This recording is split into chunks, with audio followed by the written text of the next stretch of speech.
ಕಲ್ತಿದ್ವಿ. ಮೋಶೆಗೆ ದೇವರು 5 ಬಲಗಳನ್ನು ಕೂಡ ಕೊಟ್ಟಿದ್ರು ಎಂಬುದಾಗಿ. ದೇವರ ಬಲಗಳಿಲ್ಲದೆ ನಾವು ದೇವರ ಸಾಕ್ಷಿಯಾಗಿ ನಿಲ್ಲೋದು ಕಷ್ಟವಾಗುತ್ತೆ ಎಂಬುದಾಗಿ. ಬರೀ ಮೋಶೆ ಮಾತ್ರ ಅಲ್ಲ, ಬೈಬಲಲ್ಲಿರುವಂತಹ ಎಲ್ಲ ದೇವರ ಸೇವಕರಲ್ಲಿ 5 ಬಲಗಳು ಇತ್ತು ಎಂಬುದಾಗಿ ನೋಡಿ. ಈಗ ಯೆಹೋಶುವನ ಪುಸ್ತಕಕ್ಕೆ ನಾವು ಬಂದಿದ್ದೇವೆ. ಯೆಹೋಶುವನ ಪುಸ್ತಕದಲ್ಲಿ ನೋಡ್ತಾ ಇರುವಂಥದ್ದು ಇದೊಂದು ಪ್ರಾರಂಭ. ಯೆಹೋಶುವನ ಒಂದು ಪ್ರಾರಂಭ. ಈಗ ಇಷ್ಟು ವರ್ಷಗಳು, 40 ವರ್ಷಗಳು ಯೆಹೋಶುವ ಯಾರ ಜೊತೆ ಇದ್ದ? ಮೋಶೆ ಜೊತೆ ಇದ್ದ. ಯಾರ ಜೊತೆ? ಮೋಶೆ ಜೊತೆ ಇದ್ದ. ನಿಮ್ಗೆ ಅನುಭವ ಇದೆಯಾ? ನಾವು ಒಬ್ಬ ಲೀಡರ್ ಕೆಳಗಡೆ ಇದ್ದೀವಿ ಅಂದ್ರೆ ನಮ್ಗೆ ರಿಸ್ಕ್ ಕಡಿಮೆ ಇರುತ್ತೆ. ರಿಸ್ಕ್ ಎಲ್ಲ ಲೀಡರ್ ತಗೊಂತಾರೆ ಅಲ್ವಾ? ಈಗ ಯಾವುದೇ ಒಂದು ವಿಚಾರ ತಗೊಳ್ಳಿ, ಒಂದು ಕಂಪನಿ ಇದೆ ಅಂದ್ರೆ ಆ ಕಂಪನಿ ಎಲ್ಲ ಆಗು ಹೋಗುಗಳನ್ನ ಆ ಒಂದು ಕಂಪನಿ ಮ್ಯಾನೇಜರ್ ತಗೊಳ್ತಾರೆ. ಈಗ ನಾವೆಲ್ಲ ಕೆಲಸ ಮಾಡ್ತಿದ್ವಿ ಅಂದ್ರೆ ಜಸ್ಟ್ ಕೆಲಸ ಮಾಡಿ ನಮ್ಮ ಕೆಲಸ ಮಾಡಿ ನಾವು ಬರ್ತೀವಿ, ಹೆಚ್ಚು ಹೊರೆ ಇರಲ್ಲ ನಮಗೆ. ಹಾಗೆ ಒಂದು ಸಭೆ ಇದೆ ಅಂದ್ರೆ ಸೇವಕರು ಆ ಹೊರೆನ ತಗೊಳ್ತಾರೆ. ವಿಶ್ವಾಸಿಗಳಾಗಿ ಜಸ್ಟ್ ನಾವು ಬರ್ತೀವಿ, ಹೋಗ್ತಾ ಇರ್ತೀವಿ. ಅಂದ್ರೆ ಒಂದು ಹೊರೆ ಅನ್ನೋದು ಬರೋದು ಯಾವಾಗ ಗೊತ್ತಾ? ನಾವಾಗಿ ನಾವು ದೇವರಿಗಾಗಿ ನಿಲ್ಲಬೇಕಾಗುತ್ತಲ್ಲ ಆಗ. ನಮ್ಮ ಜೊತೆ ಇರುವಂತವರು, ನಮ್ಮ ನಾಯಕರು ಇಲ್ಲದೆ ಇದ್ದಾಗ ನಾವು ದೇವರಿಗಾಗಿ ನಿಲ್ಲುವಂಥದ್ದು ಅದೊಂದು ಸವಾಲಾಗಿ ಪರಿಣಮಿಸುತ್ತೆ. ಇಲ್ಲಿ ಯೆಹೋಶುವನಿಗೆ ಸಂಭವಿಸಿದ ಅದೇನೆ. 40 ವರ್ಷ ಮೋಶೆ ನಡೆಸ್ತಾ ಇದ್ದ ಅವರನ್ನ. ಮೋಶೆ ಎಲ್ಲಿ ಹೋಗುವಂದ್ರೆ ಅಲ್ಲಿ ಹೋಗ್ತಾ ಇದ್ರು, ಏನ್ ಮಾಡೋದು ಅದನ್ನ ಮಾಡ್ತಾ ಇದ್ರು. ಸುಲಭವಾಗಿತ್ತು ಯೆಹೋಶುವನಿಗೆ. ಆದ್ರೆ ಈಗ ಒಂದು ನಿಜವಾದ ಪ್ರಾರಂಭ. ಇಷ್ಟು ವರ್ಷಗಳು, 40 ವರ್ಷಗಳು ದೇವರು ಯೆಹೋಶುವನನ್ನ ತರಬೇತಿ ಮಾಡಿದ್ದಾರೆ, ಸಿದ್ಧ ಮಾಡಿದ್ದಾರೆ. ಏನಕ್ಕಾಗಿ? ಈ ಒಂದು ಮೋಶೆ ಮಾಡಿ ನಿಲ್ಲಿಸುವಂತಹ ಸೇವೆನ ಅವನು ಅಲ್ಲಿಂದ ಮುಂದುವರಿಸಬೇಕು ಅಂತ ಹೇಳಿ ಆ ಒಂದು ದೊಡ್ಡ ಸೇವೆ ಕಾನಾನಿಗೆ ನಡೆಸಿ ಕಾನಾನನ್ನ ಹಂಚಿಕೊಡೋದಕ್ಕೆ ಮೋಶೆ ಯೆಹೋಶುವನನ್ನ 40 ವರ್ಷ ಸತತವಾಗಿ ತರಬೇತಿಗೊಳಿಸಿದ್ರು ಎಂಬುದಾಗಿ. ಅದನ್ನೇ ಈಗ 1ನೇ ವಚನದಲ್ಲಿ ನಾವು ನೋಡ್ಕೊಂಡ್ವಿ. ಯೆಹೋವನು ಮೋಶೆ ಸಂಗಡ ಮಾತಾಡಿದಾಗಲೇ ಯೆಹೋಶುವ ಸಂಗಡ ಮಾತನಾಡೋದಕ್ಕೆ ಶುರು ಮಾಡ್ತಾ ಇದ್ದಾರೆ. ಹೇಳ್ತಾ ಇರೋದೇನೆಂದ್ರೆ 2ನೇ ವಚನದಲ್ಲಿ ನಾವು ನೋಡ್ತೀವಿ, ನನ್ನ ಸೇವಕನಾದ ಮೋಶೆ ಸತ್ತನು, ನೀನೀಗೆಂದು ಈ ನನ್ನ ಜನರನ್ನು ಏನ್ ಮಾಡಬೇಕು? ಕಾನಾನ್ ದೇಶಕ್ಕೆ ನಡೆಸಬೇಕು ಅಂತ. ಆಮೇಲೆ ನಾಯಕನಿಲ್ಲ. ಈ ಸಮಯದಲ್ಲಿ ಯೆಹೋಶುವ ಎಷ್ಟು ಬಲವಾಗಿ ದೇವರಾಗಿ ನಿಂತ್ಕೊಳ್ತಿದ್ದಾನೆ ಅಂತ ನೋಡಿ. ನನ್ನ ಕೈಲಿ ಆಗಲ್ಲ ಅಂತ ಹೇಳೇ ಇಲ್ಲ. ಮೋಶೆಗಾರ ದೇವ್ರ ಕರೆಯುವಾಗ ನನ್ನ ವಯಸ್ಸಾಯ್ತು, ನನಗೆ ಮಾತು ಬರಲ್ಲ, ಇನ್ನೊಂದು ಮತ್ತೊಂದು ಕಾರಣಗಳನ್ನು ಹೇಳ್ತಾ ಇಲ್ಲ. ಆದ್ರೆ ಯೆಹೋಶುವ ಎಷ್ಟು ಮಟ್ಟಿಗೆ ಸಿದ್ಧನಾಗಿದ್ದ ಅಂತ ಹೇಳಿದ್ರೆ, ದೇವ್ರು ಹೇಳಿದಾಗ ಅವನು ಆಯ್ತು ದೇವ್ರೆ ನಾನು ಹೋಗ್ತೀನಿ ಅಂತ. ಆಮೇಲೆ ದೇವರ ನಾಮ ಸ್ತೋತ್ರವಾಗಲಿ. ಸೊ ಒಂದು ಯೆಹೋಶುವನ ಪ್ರಾರಂಭದ ಬಗ್ಗೆ ನಾವು ಇವತ್ತು ನೋಡೋಣ.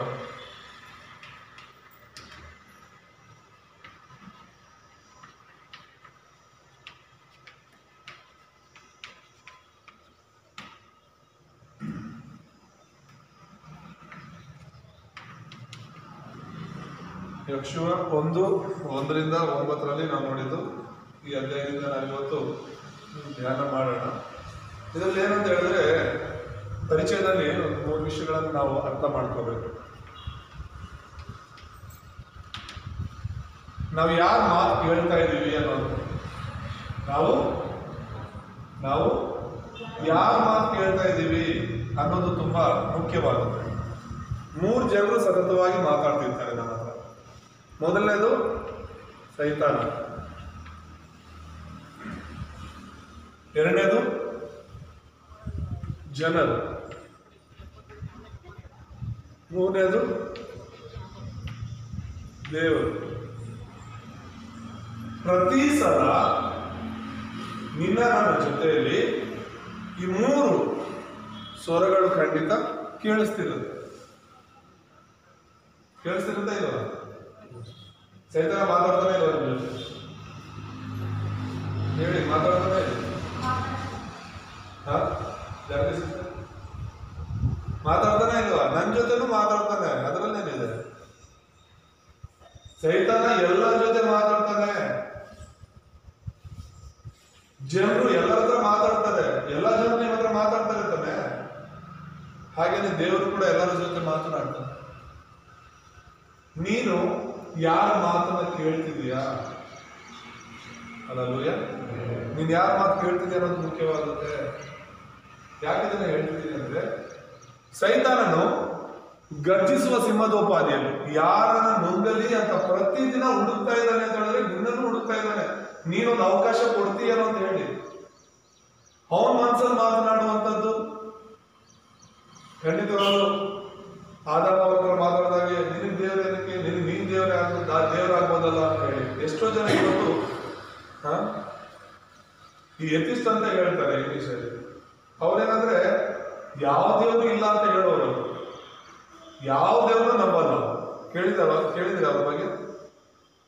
ಒಂದು ದೊಡ್ಡ ಗುಂಪೆ ಇದೆ, ಯಾವ್ದು ನಮ್ಮದೇ, ನಾವು ದೇವರು, ನಾವು ಸಂಪಾದನೆ ಮಾಡಿದ್ರೆ ನಮಗೆ, ನಾವು ಕಷ್ಟಪಟ್ಟು ದುಡಿದ್ರೆ ನಮಗೆ, ಯಾವ ದೇವರನ್ನು ಕೊಟ್ಬಿಡ್ತಾರ ಮನೇಲಿ ಕೂತ್ಕೊಂಡ್ರೆ ಅಂತ ಹೇಳಿ ಆ ಒಂದು ಬೋಧನೆಗಳಲ್ಲಿ ಬಿದ್ದಿರೋರು ತುಂಬಾ ಜನ ಇದ್ದಾರೆ. ಅಂತವ್ರನ್ನ ಸೈತಾನ ಯಾಮಾರಿಸ್ತಿದ್ದಾನೆ. ಆ ಸೈತಾನ ನಮ್ಮ ಹತ್ರ ಬಂದು ಮಾತಾಡ್ತಿರ್ತಾನೆ. ಏನ್ ಮಾತಾಡ್ತಾನೆ ಅಂತ ಹೇಳಿದ್ರೆ, ನಮ್ಮನ್ನ ಬಲಹೀನ ಪಡಿಸೋದಕ್ಕೆ. ನಾವ್ ಯೇಸುನ ನಂಬಿರುವಾಗ ಆ ಯೇಸುವಿನಿಂದ ನಾವೇನ್ ಪಡ್ಕೊಂಡಿದೀವಿ, ಏನ್ ಕಳ್ಕೊಂಡಿದೀವಿ ಅಂತ ಹೇಳಿ ಮನ್ಸಲ್ಲಿ ಎಲ್ಲ ಪಾಪದ ಆಲೋಚನೆಗಳನ್ನ ಕೊಡ್ತಾ ಇದ್ದಾರೆ, ಲೋಕದ ಆಸೆಗಳನ್ನ ತೋರಿಸ್ತಾ ಇದ್ದಾರೆ. ಸೈತಾನ ಕೆಲಸನೇ ಅದು. ಈಗ ಆದಾಮ ಅವರನ್ನ ಯಾವ ರೀತಿ ದೇವರ ವಿರುದ್ಧವಾದ ಕೆಲಸವನ್ನ ಮಾಡಿ ಪಾಪದಲ್ಲಿ ಬೀಳುವಾಗ ಮಾಡೋಣ, ಅದೇ ಸೈತಾನ ಯೇಸು ಸ್ವಾಮಿ ಹತ್ರ ಬಂದು 40 ದಿನ ಉಪವಾಸ ಇದ್ದಾದ್ಮೇಲೆ ಆ ಸೈತಾನ ಬಂದು ಹೇಳ್ತಾ ಇದ್ದಾನೆ ಸ್ವಾಮಿಗೆ, ಪಾಪ ಮಾಡ್ಲಿಕ್ಕೆ ಪ್ರೇರೇಪಣೆ ಮಾಡ್ತಾ ಇದ್ದಾನೆ, ಶೋಧಿಸ್ತಾ ಇದ್ದಾನೆ. ಸೈತಾನ ನಿನ್ನ ನನ್ನ ಬಳಿಗೆ ಬರೋದು ನಮ್ಮನ್ನ ಶೋಧಿಸೋದಕ್ಕೆ, ನಮ್ಮನ್ನ ಪಾಪದಲ್ಲಿ ಬೀಳಿಸೋದಕ್ಕೆ, ನಮ್ಮನ್ನ ದೇವರ ವಿರುದ್ಧವಾಗಿ ನಡ್ಕೊಳ್ಳುವಂತೆ ಮಾಡೋದಕ್ಕೆ. ಯಾವತ್ತೂ ಚೆನ್ನಾಗಿ ಕಾಣಿರುವಂತಹ ವಿಷಯಗಳು ಆ ಸಮಯದಲ್ಲಿ ಚೆನ್ನಾಗಿ ಕಾಣುತ್ತೆ. ಯಾವತ್ತೂ ಒಳ್ಳೇದು ಅನಿಸದೇ ಇರುವಂತಹ ವಿಷಯಗಳು ಕೆಲವು ಸಲ ಒಳ್ಳೇದು ಅನಿಸುತ್ತೆ ಅದನ್ನ ನೋಡುವಾಗ. ಸೊ ಸೈತಾನನು ನಮ್ಮ ಮನಸ್ಸಲ್ಲಿ ಮಾತಾಡೋದಕ್ಕೆ ಶುರು ಮಾಡ್ತಾನೆ. ಅವನ ಮಾತು ಕೇಳೋರು ಪಾಪದಲ್ಲಿ ಬೀಳ್ತಾರೆ. ಆ ಸಮಯದಲ್ಲಿ ನೀನು ಬಲಹೀನನಾಗಿದ್ರೆ ಪಾಪದಲ್ಲಿ ಬೀಳ್ತೀಯ. ಎಲ್ಲಾ ಸಮಯದಲ್ಲಿ ನೀನೇ ಬಲವಾಗಿರಲ್ಲ, ಹೌದಾ ಅಲ್ಲ? ಎಲ್ಲಾ ಸಮಯದಲ್ಲಿ ಆತ್ಮಿಕವಾಗಿ ಸ್ಟ್ರಾಂಗ್ ಆಗಿರಲ್ಲ. ನೀನ್ ಯಾವಾಗ ಬಲಹೀನನಾಗಿರ್ತೀಯೋ ಆ ಸಮಯದಲ್ಲಿ ಸೈತಾನನ ಮಾತಲ್ಲಿ ಬಿದ್ದೋಗ್ತೀಯ. ಅದಕ್ಕೇನೆ ದೇವ್ರು ಹೇಳ್ತಾರೆ, ಸೈತಾನ ಗದರಿಸ್ಬೇಕು ನಾವು. ಅಲ್ಲೂಯ್ಯ, ಆ ಆಲೋಚನೆ ಬಂದಾಗಲೇ ಯೇಸುವಿನ ನಾಮದಲ್ಲಿ ನಾವು ಅವನ್ನ ಗದರಿಸ್ಬೇಕು. ಪಾಪದ ಆಲೋಚನೆಗಳು ಬರ್ತಾ ಇದೆ, ಪಾಪದ ವಿಷಯಗಳನ್ನ ನಾವು ನೋಡ್ತಾ ಇದೀವಿ, ಅದನ್ನ ಎಂಜಾಯ್ ಮಾಡ್ತಾ ಇದೀವಿ ಅಂತ ಹೇಳಿದ್ರೆ ಪ್ರಾರಂಭದಲ್ಲೇ ನಾವು ಅದರಿಂದ ನಾವು ತಪ್ಪಿಸ್ಕೊಂಡಿಲ್ಲ ಅಂತ ಹೇಳಿದ್ರೆ ಆಳವಾಗ ಆ ವಿಷಯದಲ್ಲಿ ಒಳಗಡೆ ಹೋಗ್ತಾ ಇರ್ತೀವಿ. ಸೊ ಸೈತಾನಿಗೆ ಅವಕಾಶ ಕೊಡಬಾರ್ದು, ಸೈತಾನನ ಮಾತನ್ನು ನಾವು ಹೇಳಬಾರ್ದು. ದೇವರ ನಾಮ ಸ್ತೋತ್ರವಾದ. ಎರಡನೇದಾಗಿ ಮನುಷ್ಯರು, ಜನರಿದ್ದಾರೆ. ಜನರು ಸತತವಾಗಿ ನಮ್ಮ ಹತ್ರ ಮಾತನಾಡ್ತಾ ಇರ್ತಾರೆ, ಒಳ್ಳೇದು ಕೆಟ್ಟದ್ದು ಎರಡು ಹೇಳ್ತಿರ್ತಾರೆ. ಆದ್ರೆ ನೀನು ಜನರ ಮಾತು ಕೂಡ ಕೇಳಬಾರದು ಅಂತ ದೇವರ ವಾಕ್ಯ ಹೇಳೋದಿಲ್ಲ. ಅದರಲ್ಲೂ ವಿಶೇಷವಾಗಿ ದೇವರು ಸಂಬಂಧಪಟ್ಟ ವಿಷಯದಲ್ಲಿ, ಸಭೆಯ ವಿಷಯದಲ್ಲಿ, ನಿನ್ನ ಆತ್ಮಿಕ ವಿಷಯದಲ್ಲಿ ಜನರ ಮಾತು ಕೇಳೋದು ಅವಶ್ಯಕತೆ ಇಲ್ಲ. ಇನ್ನ ಬೇರೆ ಏನಾದ್ರು ಹೇಳ್ತಾರ ಸಾಮಾನ್ಯವಾದ ವಿಷಯಗಳು, ಓಕೆ, ನೀನು ಅವ್ರ ಮಾತು ಕೇಳಲೇಬಾರದು ಅಂತ ನಾನು ಹೇಳ್ತಿಲ್ಲ. ಅವ್ರು ವಿಧೇಯರಾಗೋದು ಅವಶ್ಯಕತೆ ಇಲ್ಲ ಅಂತ ಹೇಳ್ತಾ ಇದ್ದೀನಿ. ನಾವು ವಿಧೇಯರಾಗಬೇಕಾಗಿರೋದು ದೇವ್ರ ಮಾತು ಮಾತ್ರನೇ. ಆಮೇಲೆ ಈಗ ಯಾರ್ಯಾರು ನಮ್ಮ ಹತ್ರ ಮಾತಾಡ್ತಾರೆ ಅಂದ್ರೆ, ನಮ್ಮ ಭಾಷಣ ಇದ್ರೆ ನಿಮ್ಮ ಹತ್ರ ನಾನು ಮಾತಾಡಲ್ಲ ಅಂತ ಹೇಳ್ಕೋಬೋದಲ್ಲ ನಾನು ಹೇಳ್ತಾ ಇರೋದು. ಪ್ರತಿಯೊಬ್ಬನು ನಾವು ಗೌರವಿಸ್ಬೇಕು. ಅವ್ರು ಹೇಳುವಾಗ ಕೇಳಿಸ್ಕೋಬೇಕು. ಕೇಳಿಸ್ಕೊಂಡಿಲ್ಲ ಅಂದ್ರೆ ನಾವು ಅವ್ರಿಗೆ ಗೌರವ ತೋರಿಸ್ತಿಲ್ಲ ಅಂತ ಅರ್ಥ. ನಾನು ಹೇಳ್ತಿರೋದು ಜನರ ಮಾತಿನಂತೆ ನೀನು ನಡೆಯಕ್ಕೆ ಹೋಗ್ಬೇಡ ಅಂತ. ಅನ್ಯ ಜನರ ಮಾತಿನಂತೆ ನೀನ್ ಯಾಕೆ ನಡೀತೀಯ? ಅಯ್ಯೋ ನಮ್ಮ ಜಾತಿ, ಅಯ್ಯೋ ನಮ್ಮ ಧರ್ಮ, ನಮ್ಮ ಸಂಸ್ಕೃತಿ, ನಮ್ಮ ಪದ್ಧತಿ, ನಮ್ಮ ಸಂಪ್ರದಾಯ, ಇದನ್ನೆಲ್ಲ ಬಿಟ್ಟು ನೀನು ಯಾವ್ದೋ ದೇವ್ರು ನೋಡ್ತಿದೀಯ? ಕುಂಕುಮ ಇಡಲ್ಲ, ಬಳೆ ಹಾಕಲ್ಲ, ಹೂ ಮುಡ್ಕೊಳ್ಳಲ್ಲ ಅಲ್ವಾ? ಇವೆಲ್ಲ ಯಾರು ಮಾತಾಡೋದು? ಜನರು ಮಾತಾಡೋದು. ನೀನೆಲ್ಲ ಕೂತ್ಕೊಂಡ್ರು ಮಾತಾಡ್ತಿರ್ತಾರೆ, ನೀನೆಲ್ಲ ಹೋದ್ರು ಮಾತಾಡ್ತಾರೆ. ನೀನು ದೇವರಲ್ಲಿ ಬಲವಾಗಿಲ್ಲ ಅಂತ ಹೇಳಿದ್ರೆ ಅವ್ರ ಮಾತು ಬೆಲೆ ಕೊಡ್ಬೇಕಾಗುತ್ತೆ, ಅವರು ಭಯ ಪಡ್ಬೇಕಾಗುತ್ತೆ. ಎರಡು ಮನಸ್ಸಿನವರಾಗಿರ್ಬೇಡಿ, ಮನುಷ್ಯರನ್ನ ಮೆಚ್ಚಿಸಕ್ಕೆ ಹೋಗ್ಬೇಡಿ. ಕೆಲವರೆಲ್ಲ ಏನ್ ಮಾಡ್ತಾರೆ ಅಂತ ಹೇಳಿದ್ರೆ, ಸಭೆಗೆ ಬಂದಾಗ ಕ್ರೈಸ್ತರ ತರ ಇರ್ತಾರೆ, ಮತ್ತೆ ಅವ್ರ ಮನೆಗಳಲ್ಲಿ ಲೋಕದಲ್ಲಿದ್ದಾಗ ಲೋಕದವ್ರ ತರ ಇರ್ತಾರೆ. ಯಾಕಂದ್ರೆ ಇಬ್ಬರನ್ನು ಮೆಚ್ಚಿಸ್ಬೇಕಲ್ಲ. ಇಲ್ಲಿ ಬಂದ್ರೆ ಪಾಪ ಪಾಸ್ಟ್ರು ಅಥವಾ ಸಭೆ ವಿಶ್ವಾಸಗಳು ಬೇಜಾರು ಮಾಡ್ಕೊಳ್ತಾರೆ ಅಂತ ಹೇಳ್ಬಿಟ್ಟು ಇಲ್ಲಿ ಅವ್ರು ನೋಡಿದ ತಕ್ಷಣ, ಓ ಇದು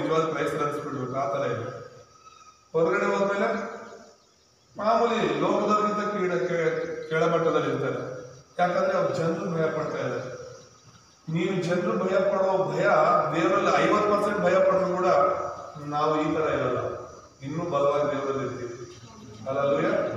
ಹಾಗಾಗಿ ಏನ್ ಹೇಳ್ತಿದ್ದೀನಿ ಅಂದ್ರೆ, ನೀನು ನಾನು ಕೇಳಬೇಕಾಗಿರೋದು ದೇವರ ಮಾತನ್ನ ಮಾತ್ರನೇ. ದೇವರ ಮಾತು ಮಾತ್ರ ವಿಧೇಯರಾಗಿರ್ಬೇಕು. ಬೈಬಲ್ ಅಲ್ಲಿ ದೇವರ ವಾಕ್ಯ ಕೇಳಿದವರು ಮಾತ್ರನೇ ಉದ್ಧಾರ ಆಗಿದ್ದಾರೆ, ದೇವರ ಚಿತ್ತ ನೆರವೇರಿಸಿದ್ದಾರೆ. ಸೈತಾನ ಮಾತನ್ನು ಕೇಳಿದವರಾಗಲಿ ಅಥವಾ ಜನರ ಮಾತನ್ನು ಕೇಳಿದವರಾಗಲಿ ನಾಶವಾಗಿಲ್ಲ.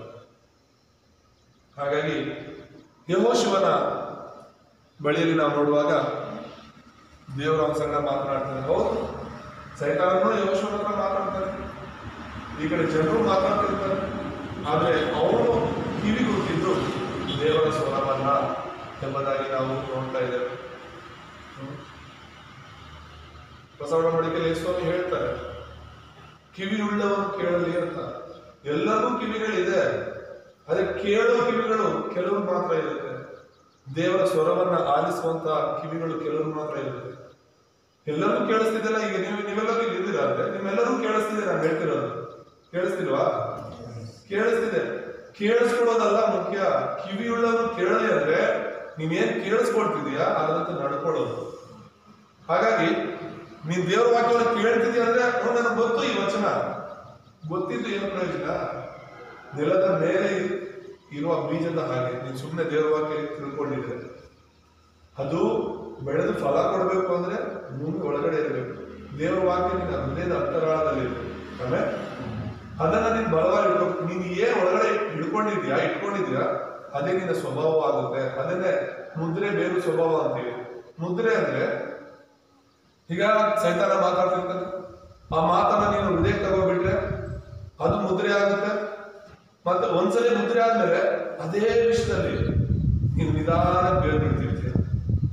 ಅಂದ್ರೆ ಒಂದ್ಸಲಿ ಕಳ್ತನ ಮಾಡ್ತಾನೆ ಅನ್ಕೊಳ್ಳಿ, ಮತ್ತೆ ಮತ್ತೆ ಕಳ್ತನ ಮಾಡೋ ಶುರು ಮಾಡ್ತಾನೆ.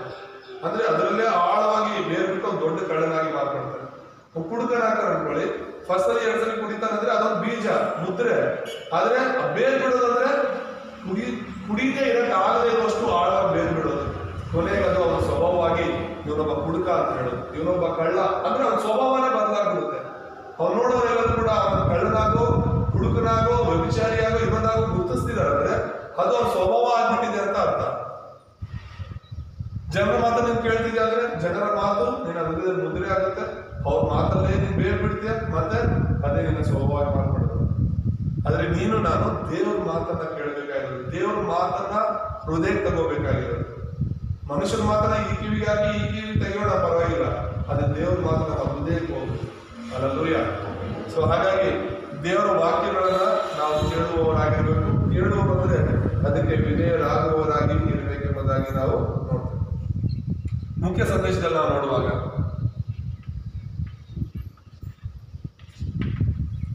ಮೂರು ವಿಷಯಗಳನ್ನ ನಾವು ನೋಡೋಣ. ಈ ಯೆಹೋಶುವನ ಜೀವಿತದಲ್ಲಿ ನಡೆದಲ್ಲಿ ಯಾವ ರೀತಿ ಅವನು ಪ್ರಾರಂಭಿಸಿದ ಅಂತ ಹೇಳಿದ್ರೆ, ಯೆಹೋಶುವನು ದೇವರ ವಾಕ್ಯಕ್ಕೆ ವಿಧೇಯನಾದ ಎಂಬುದಾಗಿ ನೋಡ್ತೇವೆ.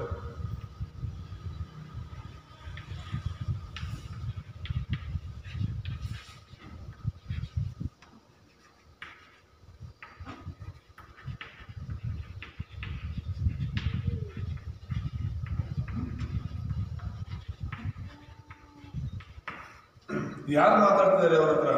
ದೇವರು ಮಾತನಾಡ್ತಿರುವಂಥದ್ದು, ದೇವರ ಮಾತನ್ನ ನಾವು ಕೇಳಿಸ್ಕೊಳ್ತಾ ಇರೋದು. ಈಗ ನಾಯಕನು ಸತ್ತ ಮೇಲೆ ಅವನು ಒಬ್ಬಟ್ಟಿಗೆ ಹಾಕಿಟ್ಟಿದ್ದಾನೆ. ಈಗ ಏನ್ ಮಾಡ್ಬೇಕಂತ ಗೊತ್ತಿರೋ ಸ್ಥಿತಿಯಲ್ಲಿ ಇರುವಾಗ ಅವನು ದೇವರ ಸ್ವರವನ್ನು ಕೇಳ್ತಾ ಇದ್ದಾನೆ. ಅದ್ರ ಮಧ್ಯದಲ್ಲಿ ಸೈತಾನ ಮಾತಾಡಿರ್ಬೋದು, ಅದರ ಮಧ್ಯದಲ್ಲಿ ಜನರು ಮಾತಾಡಿರ್ಬೋದು.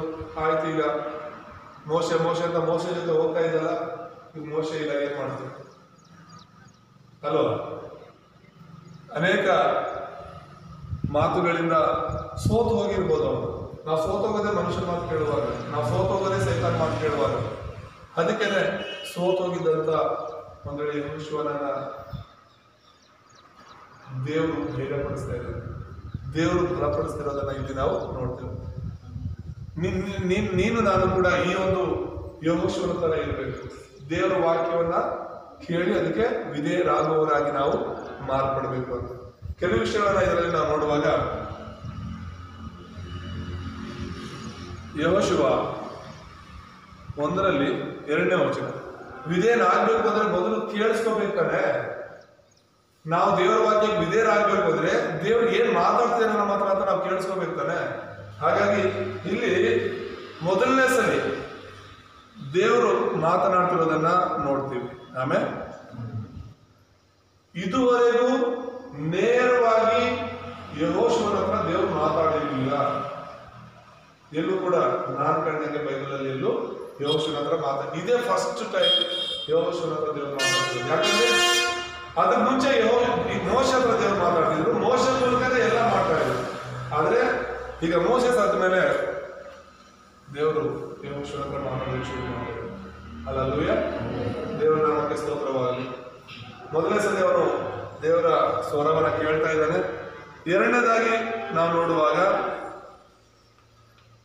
ಇದೇ 1ನೇ ಅಧ್ಯಾಯದಲ್ಲಿ 4ನೇ ವಚನದಲ್ಲಿ ನಾವು ನೋಡ್ತೇವೆ ಅವನು ಏನು ಮಾಡಬೇಕು ಅನ್ನೋದನ್ನ ಹೇಳ್ತಿದ್ದಾನೆ. ಒಂದು ಕಾನೂನಿನ ನಕ್ಷೆಯನ್ನ ಕೊಡ್ತಾ ಇದ್ದಾನೆ. ಏನಿದೆ 2ನೇ ವಚನದಲ್ಲಿ ಅಂತ ನೋಡಿದ್ರೆ, ನನ್ನ ಸೇವಕನ ಏನಿದೆ, ಅರಣ್ಯವು ಈ ಲೆಬನೋನ್ ಪರ್ವತವು ಮೊದಲುಗೊಂಡು ಯೂಫ್ರೇಟಿಸ್ ಮಹಾನದಿಯವರೆಗಿನ ಹಿತ್ತಿಯರ ದೇಶವೆಲ್ಲ ನಿಮ್ಮದಾಗುವುದು, ನಿಮ್ಮ ಸೀಮೆಯ ಪಶ್ಚಿಮ ದಿಕ್ಕಿನ ಮಹಾಸಾಗರದವರೆಗೆ ವಿಸ್ತರಿಸಿಕೊಳ್ಳುವುದು ಅಂತ. ಇದೇನಂದ್ರೆ ಪೂರ್ವ, ಪಶ್ಚಿಮ, ಉತ್ತರ, ದಕ್ಷಿಣ ಆ ಕಾನಾನ್ ದೇಶದ ಒಂದು ನಕ್ಷೆ, ಒಂದು ಮ್ಯಾಪ್ ಅನ್ನ ಕೊಡ್ತಾ ಇದ್ದಾನೆ. ಯೆಹೋಶುವ, ನೀನು ಕಾನಾನ್ ದೇಶಕ್ಕೆ ಹೋದ್ಮೇಲೆ ನಾನು ಹೇಳಿರುವಂತ ಈ ಪ್ರಾಂತವನ್ನೆಲ್ಲ ನೀನು ಸ್ವಾಧೀನ ಮಾಡ್ಕೋಬೇಕು ಅಂತ ಹೇಳಿ. ಹಲ್ಲೆಲೂಯಾ. ಮತ್ತೆ ಮೂರನೇದಾಗಿ ನಾವು ನೋಡೋದಾದ್ರೆ 5ನೇ ವಚನದಲ್ಲಿ,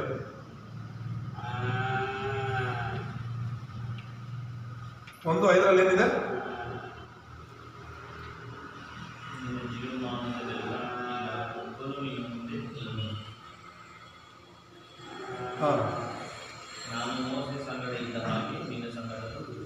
ಇದು ಅಂದ್ರೆ ನಾನು ಹೇಳಿದ ಮೊದಲು ದೇವರು ವಾಕ್ಯ ಮಾತಾಡ್ತಿರೋದನ್ನ ನೋಡ್ತೀವಿ, ದೇವ್ರು ಮಾತಾಡ್ತಿರೋದನ್ನ. ಎರಡನೇದಾಗಿ ಒಂದು ನಕ್ಷೆನ ಕೊಡ್ತಿರೋದು ನೋಡ್ತೀವಿ.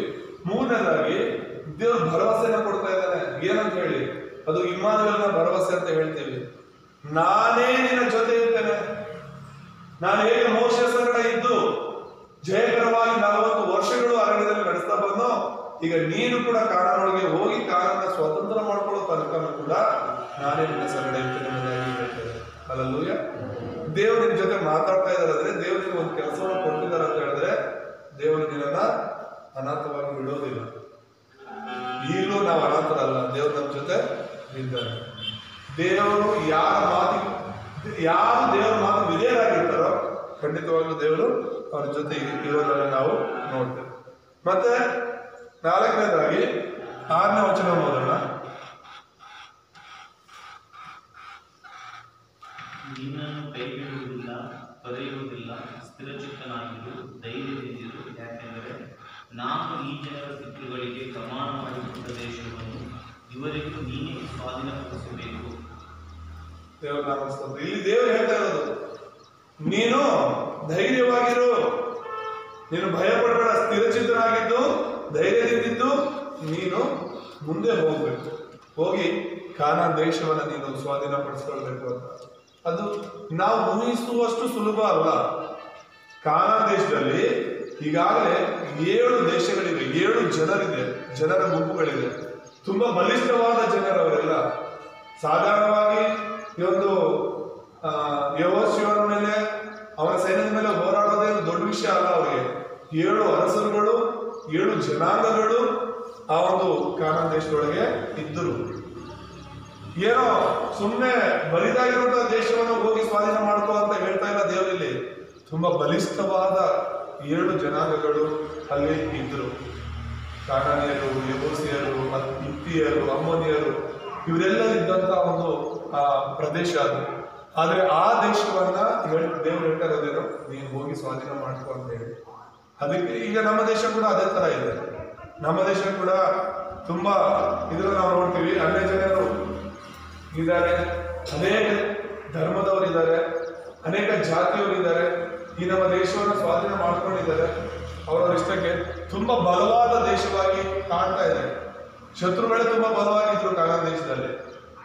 ದೇವರ ಮಕ್ಕಳೇ ಬಲಹೀನವಾಗಿದ್ರು. ಆದ್ರೆ ಇಲ್ಲಿ ನಾವು ನೋಡಿದ್ರೆ ದೇವರು ಹೇಳ್ತಾ ಇರೋದು ಕಾನಾನ್ ದೇಶವನ್ನ ನೀವು ಸ್ವಾಧೀನ ಮಾಡ್ಕೊಳ್ತೀರಾ ಅಲ್ಲೂಯ್ಯ. ಕಾನಾನ್ ದೇಶವನ್ನ ಖಂಡಿತ ನೀವು ಸ್ವಾಧೀನ ಮಾಡ್ಕೊಳ್ತೀರಾ. ಹಾಗಾಗಿ ನೀನು ಧೈರ್ಯವಾಗಿರ್ಬೇಕು. ಕಾನಾನ್ ಮೇಲೆ ಹೋಗ್ತಿದ್ದಾನೆ, ಕಾನಾನ್ ದೇಶವನ್ನ ಸ್ವಾಧೀನ ಮಾಡ್ಕೊಂಡು ಹೋಗ್ತಿದ್ದಾನೆ ಅಂತ ಹೇಳಿದ್ರೆ ಧೈರ್ಯ ತುಂಬಾನೇ ಬೇಕು. ಆ ಜನರ ಮೇಲೆ ಹೋರಾಡಬೇಕು ಅಂದ್ರೆ, ಆ ದೇಶವನ್ನ ಸ್ವಾಧೀನ ಮಾಡ್ಕೋಬೇಕು ಅಂದ್ರೆ ಎಷ್ಟು ಧೈರ್ಯ ಬೇಕು. ನಾವು ಒಬ್ಬರ ಮೇಲೆ ಹೋರಾಡಬೇಕು ಅಂದ್ರೆ ಧೈರ್ಯ ಬೇಕಾಗುತ್ತೆ.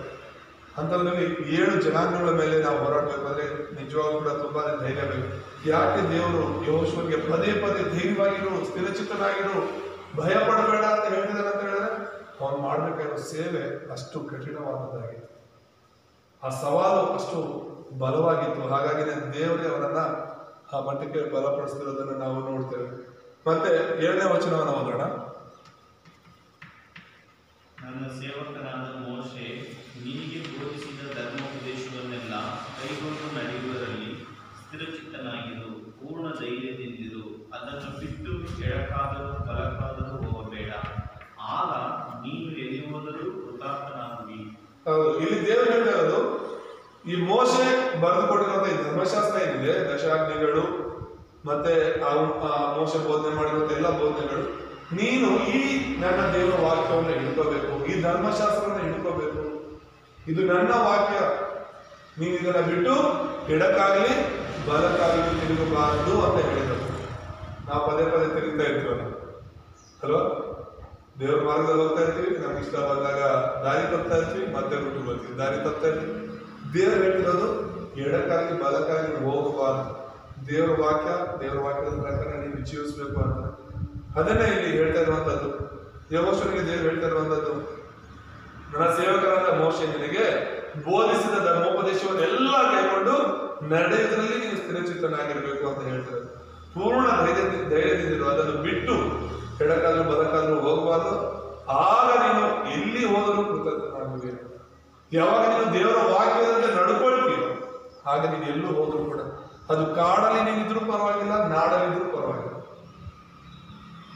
ನೀನು ಎಲ್ಲಿದೆಯಾ ಅನ್ನೋದಲ್ಲ, ದೇವರ ಆಶೀರ್ವಾದ ನೀನು ಇರೋ ಕಡೆ ಇರುತ್ತೆ. ಆಮೇಲೆ ದೇವರ ಕೃಪೆ ನೀನಿರೋ ಕಡೆ ಇರುತ್ತೆ. ಎಲ್ಲ ಚೆನ್ನಾಗಿರೋ ಕಡೆ ನೀನು ಹೋಗೋ ಅವಶ್ಯಕತೆ ಇಲ್ಲ, ನೀನು ಇರೋ ಕಡೆನೇ ಎಲ್ಲೋ ಹುಡ್ಕೊಳ್ಬಾರ್ದು. ದೇವರು ಅದನ್ನೇ ಹೇಳ್ತಿರೋದು, ನೀನು ನನ್ನ ವಾಕ್ಯವನ್ನು ಬಿಟ್ಟು ಎಡಬಲಕ್ಕೆ ತಿರುಗದೆ ನನ್ನ ವಾಕ್ಯದ ಪ್ರಕಾರ ನೀನು ಜೀವಿಸೋದಾದ್ರೆ ಖಂಡಿತವಾಗ್ಲೂ ಕೂಡ ನೀನು ಕೃತಜ್ಞನಾಗುವಿ, ನೀನು ಆಶೀರ್ವಾದ ನಿಧಿಯಾಗುವಿ ಎಂಬುದಾಗಿ ಹೇಳ್ತಾ ಇದ್ದಾರೆ. ನೀನು ಎಲ್ಲೂ ಹೋದ್ರೂ ಕೂಡ ನೀನು ಆಶೀರ್ವಾದವಾಗಿರ್ತೀಯ. ದೇವರಿಗೆ ನಾವೆಲ್ಲೂ ಪ್ರಯೋಜನ ಇಲ್ಲ. ದೇವರಲ್ಲಿದೆ, ದೇವರ ವಾಕ್ಯವಂತೆ ನಾವು ಪ್ರಪಂಚದ ಯಾವುದೇ ಮೂಲೆ ಹೋದ್ರೂ ಕೂಡ ಪ್ರಯೋಜನ ಇಲ್ಲ ಎಂಬುದಾಗಿ ನೋಡ್ತೇವೆ. ಮತ್ತೆ 6ನೇದಾಗಿ 1:9 ನಾವು ನೋಡುವಾಗ, ನಾನು ನಿನಗೆ ಆಜ್ಞಾಪಿಸಿದ್ದೇನಲ್ಲ, ಸ್ಥಿರಚಿತ್ತನಾಗಿರು, ಧೈರ್ಯದಿಂದಿರು, ಅಂಜಬೇಡ, ಕಳವಳಗೊಳ್ಳಬೇಡ, ನೀನು ಹೋಗುವಲ್ಲೆಲ್ಲ ನಿನ್ನ ದೇವರಾದ ಯೆಹೋವನು ನಿನ್ನ ಸಂಗಡ ಇರುತ್ತಾನೆ ಎಂದು ಹೇಳಿ. ನೀನು ಹೋಗುವುದೆಲ್ಲ ದೇವರು ನಿನ್ನ ಜೊತೆ ಇರ್ತಾನೆ ಎಂಬುದಾಗಿನೇ ಹೇಳ್ತಾ ಇದ್ದಾರೆ. ಅಂದ್ರೆ ಇಲ್ಲಿ ಜಯದ ಭರವಸೆಯನ್ನ ಕೊಡ್ತಿರೋದನ್ನ ನಾವು ನೋಡ್ತೇವೆ. ದೇವರು ನೀನ್ ಯಾವುದಕ್ಕೂ ಭಯಪಡಬೇಡ, ನಾನೇ ನಿನ್ ಜೊತೆ ಇರ್ತೇನೆ, ನೀನ್ ಜಯ ಗಳಿಸ್ತೀಯ. ಆಮೇಲೆ ಕಾನಾನಲ್ಲಿ ಎಷ್ಟೇ ಜನ ಇರ್ಲಿ, ಎಷ್ಟೇ ಬಲಿಷ್ಠವಾದ ಜನ ಇರ್ಲಿ, ಕಾನನ್ನ ನೋಡಕ್ ಹೋದವರು ಆ ಗೂಢಾಚಾರಗಳು ಬಂದು ಹೇಳ್ತಾರಲ್ಲ, ಓ ತುಂಬಾ ಬಲಿಷ್ಠವಾಗಿದ್ದಾರೆ, ಕೋಟೆ ಕೊತ್ತಲನ್ನು ಕಟ್ಕೊಂಡು ತುಂಬಾ ಸ್ಟ್ರಾಂಗ್ ಆಗಿದ್ದಾರೆ, ಅವ್ರ ಮೇಲೆ ಹೋರಾಡೋದಕ್ಕೆ ನಮ್ಮ ಕೈಲಿ ಆಗಲ್ಲ ಅಂತ ಮೋಶೆ ಇದ್ದಾಗ ಕಳಿಸಿದ್ರಲ್ಲ 12 ಜನ, ಅದ್ರಲ್ಲಿ 10 ಜನ ಬಂದು ಹೇಳಿದ ಮಾತುಗಳಿವೆ. ಆದ್ರೆ ಮತ್ತೆ ಯೆಹೋಶುವನು ಕಳಿಸಿದಾಗ ಖಂಡಿತ ನಾವು ಜಯಿಸ್ಬೋದು ಅಂತ ಹೇಳ್ತಾರೆ ಅವರು. ಅಲ್ಲೂಯ್ಯ, ಖಂಡಿತ ನಾವು ಜಯಿಸ್ಬೋದು. ಅಲ್ಲಿಯವರೆಲ್ಲ ನಮ್ಮನ್ನ ನೋಡಿ ನಮ್ಮ ಬಗ್ಗೆ ಕೇಳಿನೇ ಭಯ ಪಡ್ಕೊಂಡಿದ್ದಾರೆ ಅಂತಾನೆ ದೇವ್ರ ನಾಮ ಸ್ತೋತ್ರವಾದ. ಈ ಒಂದು ಮೊದಲನೇದೇನಂದ್ರೆ ಈ ವಿಷಯಗಳನ್ನೆಲ್ಲ ಕೇಳ್ತಾನೆ, ದೇವ್ರ ವಾಕ್ಯವನ್ನು ಮೊದಲನೇ ಸರಿ ಕೇಳಿಸ್ಕೊತಾನೆ. ಅವ್ನು ಏನು ಮಾಡ್ಬೇಕು, ಎಲ್ಲಿಂದ ಇಲ್ಲಿ ತನಕ ಅವ್ನು ಸ್ವಾಧೀನ ಮಾಡ್ಕೋಬೇಕು, ದೇವ್ರ ಜೊತೆ ಇರೋದಾಗ್ಲಿ, ಕಾನಾನನ್ನ ಜಯಿಸೋದಾಗ್ಲಿ, ಧರ್ಮಶಾಸ್ತ್ರವನ್ನು ಹಿಡ್ಕೊಳ್ಳೋದಾಗ್ಲಿ, ಕೊನೆಯದಾಗಿ ಜಯ ಹೊಂದ್ಕೊಳ್ಳೋದು, ಈ ವಿಷಯಗಳನ್ನೆಲ್ಲ ಕೇಳಿಸ್ಕೊಂಡಂತಹ ಯೆಹೋಶುವನು ಆ ವಾಕ್ಯಕ್ಕೆ ಅವನು ವಿಧೇಯನಾಗ್ತಾ ಇದ್ದಾನೆ. ಅಲ್ಲೂಯ್ಯ, ಅವನು ಒಂದು ಮಾತು ಕೂಡ ತಿರುಗಿ ಮಾತಾಡೋ ಇರುವ ಹಾಗೇನೋ ನನ್ನ ಕೈಲಿ ಆಗಲ್ಲ ಅಂತ ಹೇಳದೆ ದೇವರಿಗೋಸ್ಕರ ಅವನು, ದೇವರ ಒಂದು ಸೇವೆಗೋಸ್ಕರ ಅವನು ಸಿದ್ಧವಾಗುವುದನ್ನು ನಾವು ನೋಡ್ತೇವೆ. 2ನೇದಾಗಿ ನಾವು ನೋಡುವಾಗ ಯೆಹೋಶುವನು ಏನ್ ಮಾಡ್ತಾ ಇದ್ದ ಅಂದ್ರೆ ಅವನು ಪ್ರಾರ್ಥಿಸುವ ವ್ಯಕ್ತಿ ಆಗಿದ್ದ.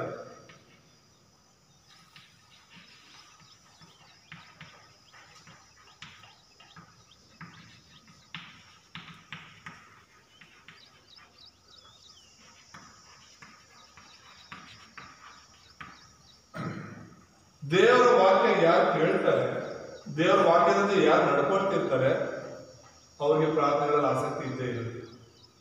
ತುಂಬಾ ಸುಲಭ ನಾವು ಹೇಳೋದು. ಯಾರು ಆತ್ಮಿಕವಾಗಿದ್ದಾರೆ, ಯಾರು ದೇವರಿಗಾಗಿ ಜೀವಿಸ್ತಿದ್ದಾರೆ ಅನ್ನೋದು ನಾವು ತಿಳ್ಕೋಬೇಕು ಅಂದ್ರೆ ಖಂಡಿತವಾಗ್ಲೂ ವಾಕ್ಯದಲ್ಲಿ ಮೊದಲು ಆಸಕ್ತಿ ಇರುತ್ತೆ. ದೇವರ ವಾಕ್ಯ ಫಸ್ಟ್ ನಾವು ಕೇಳಿಸ್ಕೋಬೇಕು. ದೇವರ ವಾಕ್ಯ ಓದೋದ್ರಲ್ಲಾಗ್ಲಿ ಕೇಳಿಸ್ಕೊಳ್ಳೋದ್ರಲ್ಲಾಗ್ಲಿ ನಮ್ಗೆ ಆಸಕ್ತಿ ಇರುತ್ತೆ. ಇಲ್ಲ ಅಂತ ಹೇಳಿದ್ರೆ ಖಂಡಿತ ನಾವು ದೇವರ ವಾಕ್ಯ ಕೇಳಿದ್ರೆ ಸೈತಾನ ಅಥವಾ ಜನರ ಮಾತು ಕೇಳಿ ನಾವು ಮೋಸ ಹೋಗ್ಬೇಕಾಗುತ್ತೆ.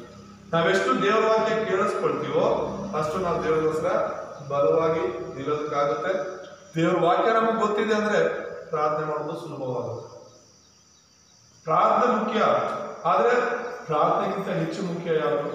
ದೇವರ ವಾಕ್ಯ. ಪ್ರಾರ್ಥನೆ ನಾವು ದೇವರ ಹತ್ರ ಮಾಡುವಂಥದ್ದು, ಆದ್ರೆ ದೇವರ ವಾಕ್ಯ ದೇವ್ರು ನಮ್ಮ ಸಂಗಡ ಮಾತನಾಡೋದು. ದೇವರೇ ನಮ್ಮ ಸಂಗಡ ಮಾತಾಡಿಲ್ಲ ಅಂದ್ರೆ, ದೇವ್ರ ಚಿತ್ತ ಏನೋ ನಮ್ಗೆ ತಿಳ್ಕೊಂಡಿಲ್ಲ ಅಂತ ಹೇಳಿದ್ರೆ ನಾವು ಮಾಡೋ ಪ್ರಾರ್ಥನೆಗಳೆಲ್ಲ ತಪ್ಪಾದ ಪ್ರಾರ್ಥನೆಗಳಾಗಿರುತ್ತೆ. ಮತ್ತಾಯ ಸುವಾರ್ತೆ 6ನೇ ಅಧ್ಯಾಯದಲ್ಲಿ ಯೇಸು ಸ್ವಾಮಿ ಹೇಳಿರುವಂಥದ್ದು ಏನ್ ಹೇಳ್ತಾನೆ? ಪದೇ ಪದೇ ಹೇಳಿದ್ದಾನೆ ಹೇಳ್ಕೊಂಡು ಇರಬೇಡಿ ಅಂತ ಅಲ್ವಾ? ಓದಿ ಅದು 6:1-2.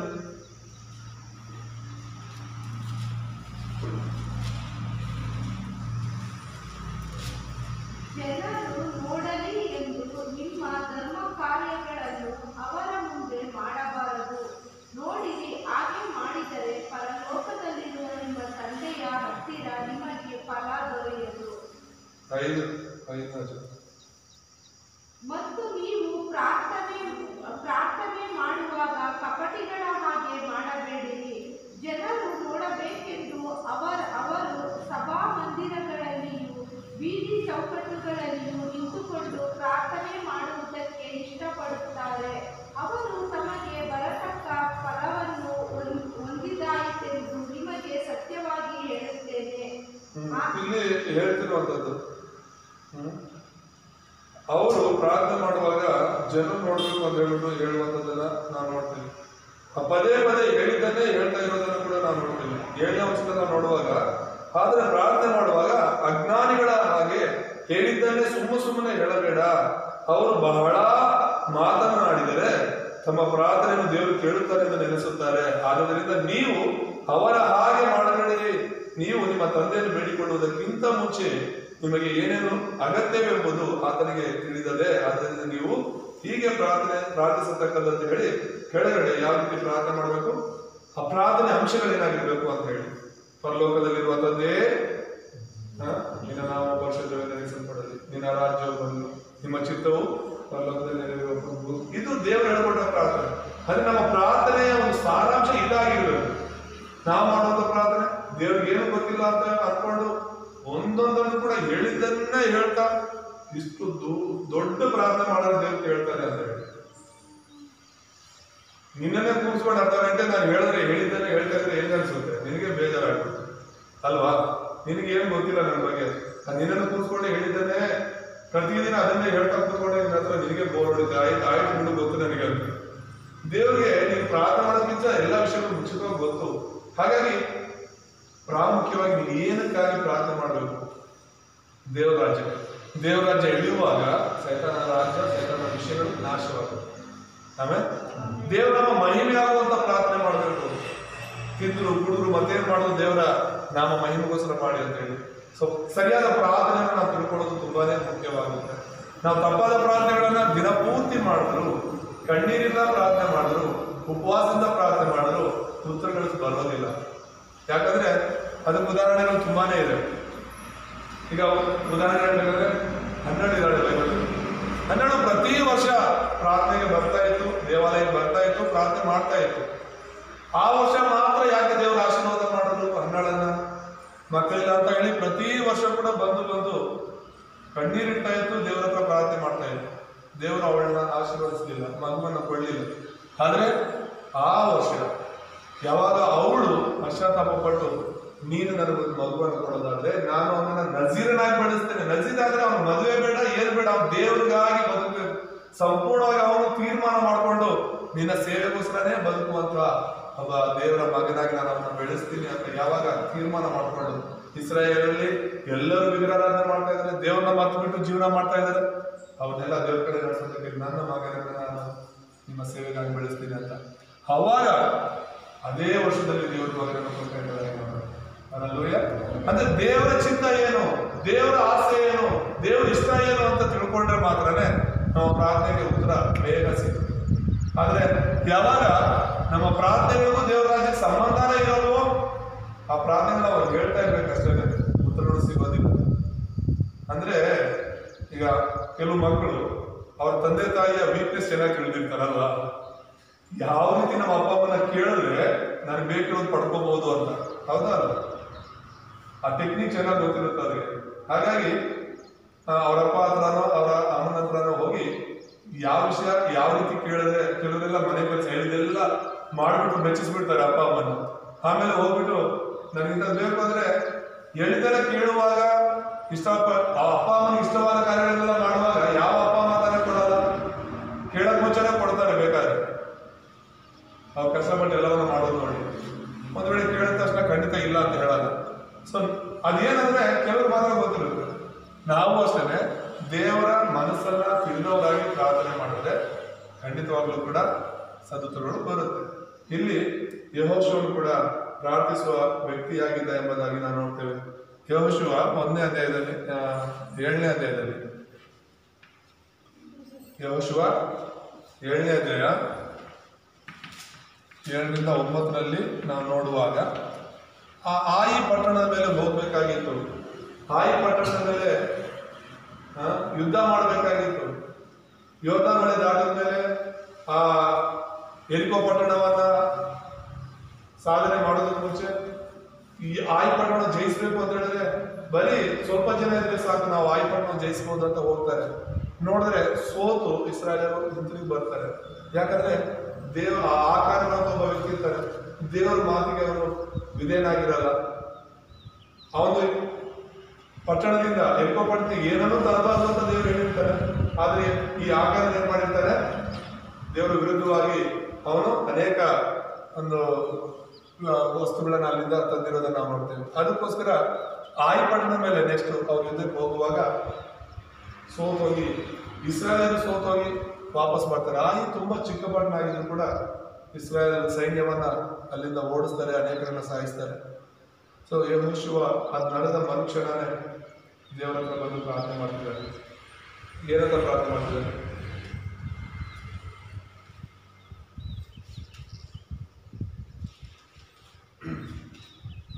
ಬಂದು ಹೇಳ್ತಿರುವುದು ದೇವ್ರ ಮುಂದೆ ಕೂತ್ಕೊಂಡು, ಅಯ್ಯೋ ಕರ್ತನೇ ಯೆಹೋವನೇ, ನೀನು ಈ ಜನರನ್ನು ಯೋರ್ದಾನ್ ಹೊಳೆ ದಾಟಿಸಿದ್ದೇಗೆ ನಮ್ಮನ್ನು ಅಮೋರಿಯರ ಕೈಗೆ ಒಪ್ಪಿಸಿ ನಾಶ ಮಾಡಬೇಕೆಂದಿದೀಯಾ? ನಾವು ಇಷ್ಟೇ ಸಾಕೆಂದು ಯೋರ್ದಾನ್ ಹೊಳೆ ಆಚೆಯಲ್ಲಿಯೇ ಇದ್ದರೆ ಎಷ್ಟೋ ಒಳ್ಳೆಯದಾಗಿತ್ತು ಕರ್ತನೇ. ಇಸ್ರಾಯೇಲರು ಶತ್ರುಗಳಿಗೆ ಬೆನ್ನು ತೋರಿಸಿದರಲ್ಲ, ಇನ್ನೇನು ಹೇಳಲಿ. ಕಾನಾನ್ಯರು ದೇಶದ ಮೇಲೆ ಎಲ್ಲಾ ನಿವಾಸಿಗಳು ಇದನ್ನು ಕೇಳಿ ನಮ್ಮನ್ನು ಸುದ್ದಿಗೊಂಡು ಭೂಲೋಕದಲ್ಲಿ ನಮ್ಮ ಹೆಸರು ಉಳಿಯದಂತೆ ಮಾಡುವರು. ನಿನ್ನ ಮಹಾನಾಮಕ್ಕೋಸ್ಕರ ಏನು ಮಾಡುವಿ ಅಂತ ಹೇಳಿ ಪ್ರಾರ್ಥನೆ ಮಾಡ್ತಾರೆ. ಅಂದ್ರೆ ಏನ್ ನಡೆದಿದೆ ಅಂತ ಹೇಳ್ಬಿಟ್ಟು ಯೆಹೋಶುವನಿಗೆ ಗೊತ್ತಿಲ್ಲ. ಯಾಕೆ ಅವ್ರು ಸೋತೋದ್ರು ಅಂತ ಗೊತ್ತಿಲ್ಲ. ಆದ್ರೆ ಇವ್ರು ಹೇಳ್ತಾರೆ, ನಿನ್ನ ನಾಮ ಮಹಿಮೆಗೋಸ್ಕರ, ನಿನ್ನ ಮಹಾನಾಮಕ್ಕೋಸ್ಕರ ನೀನೇನ್ ಮಾಡ್ತೀಯ ದೇವ್ರೆ? ಈಗ ನಾವು ಈ ತರ ಸೋತೋಗಿದ್ದೀವಿ ಅಂತ ಹೇಳಿದ್ರೆ ಅನ್ಯ ಜನರಿಗೆಲ್ಲ ಇನ್ನೂ ಜಾಸ್ತಿ ಫಲ ಸಿಗುತ್ತೆ ಅವರಿಗೆ. ಆ ಚಿಕ್ಕ ಪಟ್ಟಣ ಆಯ್ಕೆಲ್ಲ ಗೆಲ್ಲಕ್ಕಾಗಿಲ್ಲ ಅಂತ ಹೇಳಿದ್ರೆ ಇನ್ನು ನಮ್ಮ ಮೇಲೆ ಎಲ್ಲಿ ಗೆಲ್ಲಕ್ಕಾಗುತ್ತೆ ಅಂತ ಹೇಳಿ ನೀನೇನ್ ಮಾಡ್ತಾರೆ? ಕೆಳಗಡೆ ನೋಡುವಾಗ ನಿಮ್ಮಲ್ಲಿ ಪಾಪ ಇರೋದ್ರಿಂದ, ನಾನು ಹೇಳಿದ ಮಾತು ನೀವು ಕೇಳಿದಿರೋದ್ರಿಂದ ನೀವು ಸೋತ ಹೋಗ್ತಾ ಇರೋದು. ಇಷ್ಟು ದಿನ ಜಯಿಸ್ತಾ ಬಂದಿದ್ದು ನೀವಲ್ಲ, ನಿಮ್ಮ ಬಲದಿಂದ ಅಲ್ಲ. ನಿಮ್ಮ ಸೈನ್ಯ ದೊಡ್ಡದಾಗಿದೆ ಅಂತಲ್ಲ ನೀವು ಗೆಲ್ತಾ ಇರೋದು. ಒಂದ್ ವೇಳೆ ನಿಮ್ಮ ಸೈನ್ಯದಿಂದಲೇ ಗೆಲ್ಲೋದಾಗಿದ್ರೆ ಆಯ್ಪಟ್ಟಣವನ್ನು ಅವ್ರು ಗೆಲ್ಬೋದಾಗಿತ್ತು. ಆದ್ರೆ ದೇವರವ್ರಿಗೆ ಜಯ ಕೊಡ್ತಾ ಇದ್ರು. ಆಮೇಲೆ ದೇವರವ್ರಿಗೆ ಜಯದ ಭರವಸೆ ಕೊಟ್ಟಿದ್ದು ಯಾವಾಗ? ದೇವರ ವಾಕ್ಯದಂತೆ ನಡೆಯುವಾಗ. ಆದ್ರೆ ಇಲ್ಲಿ ಸೋತೋಗೋದಕ್ಕೆ ಕಾರಣ ದೇವರ ವಾಕ್ಯದಂತೆ ನಡೆಯದೇ ಇದೆ. ದೇವರ ಮಾತಿಗೆ ಅವಿಧೇಯರಾಗಿದ್ದರಿಂದ ಆಯಿ ಪಟ್ಟಣದ ಮೇಲೆ ಅವ್ರು ಸೋತೋದ್ರು. ಸೊ ಯೆಹೋಶುವನು ದಕ್ಷಿಣ ಭಾರತದ ದೇವರ ಪ್ರಾರ್ಥನೆ ಮಾಡಿದಾಗ ಯೆಹೋಶುವನ ದೇವರು ಮಾತನಾಡ್ತಾ ಇದ್ದಾರೆ. ಈ ಥರದ ಪಾಪದ ಕಾರ್ಯ ಆಕಾರ ಮಾಡಿದರು, ಆ ಪಾಪವನ್ನು ಕೈಗಾಕಿದ್ದಾರೆ. ಅವನನ್ನು ನಾವು ಕುಟುಂಬದಿಂದ ನಾಶ ಮಾಡುವಾಗ ಮತ್ತೆ ಹೋಗಿ ಆಯಿ ಪಟ್ಟಣವನ್ನು ಜಯಿಸ್ತಾರೆ. ಅಂದ್ರೆ ಏನೇ ನಡೆದ್ರು ಈ ಯೆಹೋಶುವ ಮೋಶೆಯನ್ನು ಕೂಡ ನೋಡಿದ್ದ. 40 ವರ್ಷ ಪ್ರಯಾಣದಲ್ಲಿ ಏನೇ ಸಮಸ್ಯೆಗಳಾದ್ರೂ ಕೂಡ ಮೋಶೆ ದೇವರ ಮುಂದೆ ಹೋಗಿ ಪ್ರಾರ್ಥನೆ ಮಾಡ್ತಾ ಇದ್ದ. ದೇವರಿಗೆ ಚಿತ್ತ ಏನು, ಈ ಥರದೊಂದು ಸಮಸ್ಯೆ ಇದೆ, ಸಮಸ್ಯೆ ಬಂದಾಗ ದೇವರ ವಾಕ್ಯ ಕೇಳಿದ ಮಾತ್ರವಲ್ಲ, ಅದನ್ನು ಹಿಡ್ಕೊಂಡು ಅವನು ಪ್ರಾರ್ಥನೆ ಮಾಡ್ತಾ ಇದ್ದ. ಅವನ ಜೀವನದಲ್ಲಿ ಏನೇ ಎದುರಾದರೂ ಕೂಡ ಅವನು ಪ್ರಾರ್ಥನೆ ಮಾಡ್ತಾ ಇದ್ದ ಎಂಬುದಾಗಿ ನಾವು ನೋಡ್ತೇವೆ. ಅಷ್ಟೇ ಅಲ್ಲ, ಒಂದು ಸಮಯ ಅಂತ ಬರುತ್ತೆ, ಯೆಹೋಶುವ 10ನೇ ಅಧ್ಯಾಯದಲ್ಲಿ 12-13 ನಾವು ನೋಡ್ತೇವೆ.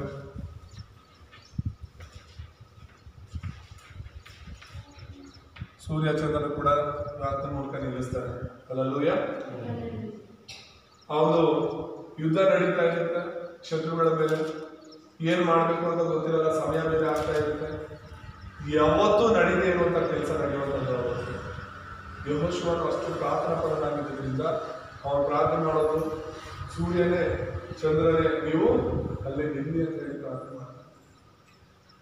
ಸೂರ್ಯ ಚಂದ್ರ ನಿಲ್ಲಿಸುವಂತ ಪ್ರಾರ್ಥನೆ ನಾವು ಊಹೆಗೂ ನಿಲುಕದೇ ಇರೋದು ಅಲ್ವಾ? ಹೌದಾ? ಅದನ್ನೇ ಹೇಳೋದು, ಎಂದಿಗೂ ಪುನರಾವರ್ತನೆ ಆಗದಿರುವಂತಹ ಉತ್ತರಗಳನ್ನು ನಾವು ಪಡ್ಕೊಂಡ್ರು. ಎಂದಿಗೂ ಪುನರಾವರ್ತನೆ ಇನ್ಯಾರು ಅದನ್ನ ಮಾಡಕ್ಕಾಗಿರುವಂತಹ ಉತ್ತರಗಳು ಪಡ್ಕೊಂಡಿದ್ದಾರೆ ಬೈಬಲಲ್ಲಿರುವಂತಹ ದೇವರ ಭಕ್ತರುಗಳು. ದೇವರ ನಾಮ ಸ್ತೋತ್ರವಾಗಲಿ. ಅವನು ಪ್ರಾರ್ಥನಾ ಪರನಾಗಿದ್ದ, ದೇವರ ಅಷ್ಟು ಭರವಸೆ ಇತ್ತು. ಸೊ ದೇವರಿಗೋಸ್ಕರ ನಾನು ಯುದ್ಧ ಮಾಡ್ತಾ ಇರೋದು, ದೇವರ ಸೇವೆಗೋಸ್ಕರ ನಾನು ಯುದ್ಧ ಮಾಡ್ತಾ ಇರೋದು. ಹಾಗಾಗಿ ಸೂರ್ಯ ಚಂದ್ರರೇ ನೀವು ಅಲ್ಲೇ ನಿಲ್ಲಿ ಅಂತ ಹೇಳುವಾಗ ಒಂದು ದಿನ ಪೂರ್ತಿ ಅವು ಅಲ್ಲೇ ನಿಲ್ಲುತ್ತಂತೆ. ಹಲ್ಲೆಲೂಯಾ. ಹಾಗಾಗಿ ನೀನು ನಾನು ಕೂಡ ಪ್ರಾರ್ಥನೆ ಮಾಡುವವರಾಗಿರ್ಬೇಕು. ಯೆಹೋಶುವ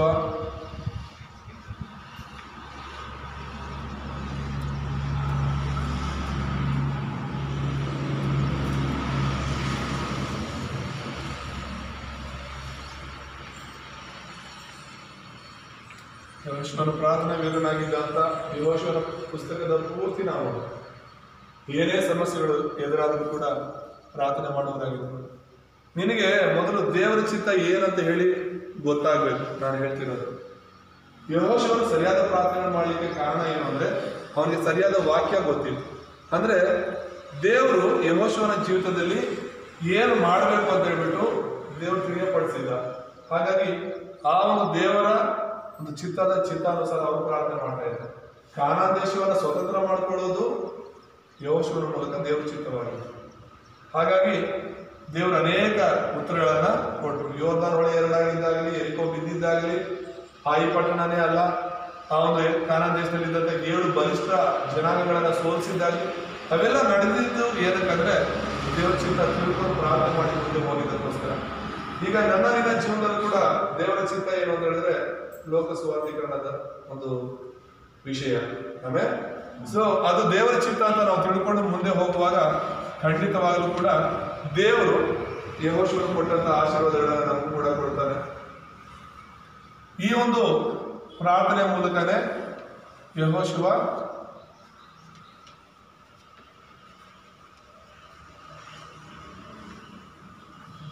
ಸೇವೆಯನ್ನು ಪ್ರಾರಂಭಿಸಿದೆ ಎಂಬುದಾಗಿ ನಾವು ನೋಡ್ತೇವೆ. ಯೆಹೋಶುವ ಇದು ಪ್ರಾರಂಭದ ಬಗ್ಗೆ ನಾವು ಮಾತಾಡ್ತೀವಿ. ದೇವರ ವಾಕ್ಯವನ್ನು ಕೇಳ್ತಾ ಇದ್ದಾನೆ, ಪ್ರಾರ್ಥನಾ ವೀರನಾಗಿ ಪ್ರಾರ್ಥನೆಗಳನ್ನ ಮುಂದುವರಿಸ್ತಾ ಇದ್ದಾನೆ ಮತ್ತು ಸೇವೆಯನ್ನು ಪ್ರಾರಂಭಿಸಿ ದೇವರು ಮಾತಾಡಿ ನಿಲ್ಲಿಸಿದ ಅದೇ ಕ್ಷಣದಲ್ಲಿ ಅವನು ಸೇವೆಯನ್ನ ಪ್ರಾರಂಭಿಸ್ತಾ ಇದ್ದಾನೆ.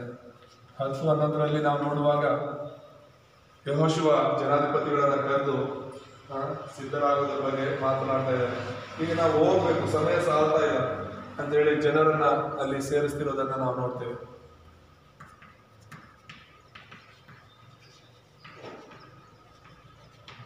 ಈ ಸೇವೆಗೋಸ್ಕರ ಜನರನ್ನ ಸೇರಿಸ್ತಿರೋದನ್ನ ನಾವು ನೋಡ್ತೀವಿ. ಮತ್ತೆ ಎರಡನೇದಾಗಿ ನಾವು ನೋಡುವಾಗ ಅದೇ 12-15 ತನಕ ಯೆಹೋಶುವ 12-15 ತನಕ ನಾವು ನೋಡಿದ್ರೆ ಅಲ್ಲಿ 2.5 ಕುಲಕ್ಕೆ ಏನ್ ಮಾಡಬೇಕು ಅಂತ ವಿವರಿಸ್ತಾ ಇದ್ದಾನೆ. ಅಲ್ಲಿ ರೂಬೇನ್ಯರಾಗಲಿ ಗಾದ್ಯರಾಗಲಿ, ರೂಬೇನ್, ಗಾದ್ ಮತ್ತು ಮಾನಸ ಕುಲದ ಅರ್ಧ ಕುಲವನ್ನ ಅವ್ರು ಏನ್ ಮಾಡ್ಬೇಕು ಅಂತ ವಿವರಿಸ್ತಾ ಇದ್ದಾನೆ. ಅವನು ಸೇವೆ ಮಾಡ್ತಿರೋದು, ಆ ಸೇವೆ ಮೂಲಕ ಈ ಒಂದು 2.5 ಕುಲ ಯೋರ್ದಾನ್ ಹೊಳೆ ಈಚೆನೆ ಇರಬೇಕು ಅಂತ ಹೇಳ್ಬಿಟ್ಟು ಅವ್ರು ತೀರ್ಮಾನ ಮಾಡ್ಕೊಂಡಿದ್ರು. ನೀವು ಈಚೆನೆ ಇಲ್ಲಿ ಪರವಾಗಿಲ್ಲ, ಆದ್ರೆ ನಿನ್ನ ಸಹೋದರರು 12 ಕುಲಗಳಲ್ವಾ, 12 ಮಕ್ಕಳು, ಯಾಕೋಬನ 12 ಮಕ್ಕಳು 12 ಕುಲಗಳಾಗಿದ್ದು. ಸೊ 2.5 ಕುಲ ಈಗ ಇಲ್ಲೇ ಇದ್ಬಿಟ್ರೆ ಇಲ್ಲಿ ತುಂಬಾ ಹಾಸನಿಗಿದೆ, ನೀರಿದೆ, ನಾವಿಲ್ಲೇ ಇದ್ಬಿಡ್ತೀವಿ ಅಂದ್ರೆ ನಿನ್ನ ಸಹೋದರ ಇನ್ನೂ 9 ಕುಲದವರು ಕಾನಾನ್ ದೇಶಕ್ಕೆ ಹೋಗಿ ಆ ಒಂದು ಕಾನಾನ್ ದೇಶ ಸ್ವಾಧೀನ ಮಾಡ್ಕೋಬೇಕು. ಸೊ ಅಲ್ಲಿ ಶತ್ರುಗಳಿದ್ದಾರೆ, ಅವ್ರ ಮೇಲೆ ಯುದ್ಧ ಮಾಡಬೇಕಾಗುತ್ತೆ. ನೀವು ಕೂಡ ಯವನಸ್ಥರು ಬಂದು ಅವ್ರಿಗೆ ಸಹಾಯ ಮಾಡಬೇಕು ಅಂತ ಹೇಳ್ಬಿಟ್ಟು ಪರಿಸ್ಥಿತಿಗಳನ್ನೆಲ್ಲ ವಿವರಿಸ್ತಾರೆ. ಅವ್ರು ಕೂಡ ಅದನ್ನ ಒಪ್ಕೊಳ್ಳೋದನ್ನ ನಾವು ನೋಡ್ತೇವೆ. ಮತ್ತು ಯೋರ್ದಾನ್ ಹೊಳೆಯನ್ನು ಕೂಡ ಅವರು ದಾಟಿ ಮುಂದಕ್ಕೆ ಹೋಗಿದ್ದನ್ನ ನಾವು ನೋಡ್ತೇವೆ. ಒಂದೊಂದಾಗಿನೇ ಆ ಇಸ್ರಾಯೇಲಿಯರನ್ನೆಲ್ಲರನ್ನು ಕೂಡ ಒಟ್ಟುಗೂಡಿಸಿ ಯೆಹೋಶುವ ಏನ್ ಮಾಡ್ತಾ ಇದ್ದಾನೆ, ದೇವರ ಚಿತ್ತವನ್ನ ನೆರವೇರಿಸಿರೋದನ್ನ ನಾವು ನೋಡ್ತೀವಿ. 3:15-17 ಆ ದೇವರ ಮಂಜೂಷ ಪೆಟ್ಟಿಗೆಯನ್ನ ಹಿಡ್ಕೊಂಡು ಯೋರ್ದಾನ್ ಹೊಳೆ ದಾಟ್ತಾ ಇದ್ದಾರೆ.